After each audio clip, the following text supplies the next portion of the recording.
Guys, and welcome back to another video. This is kind of a different video where I'm just exploring areas of plants and whatnot just to see these things after like a mini rain and see how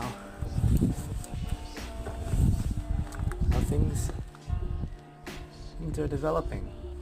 Got this rainwater tub here with I presume its own form of detritus. I've noticed a few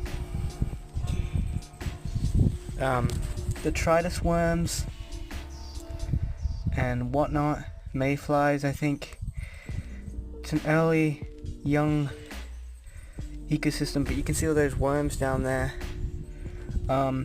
Really interesting, environments that form on their own just from rain.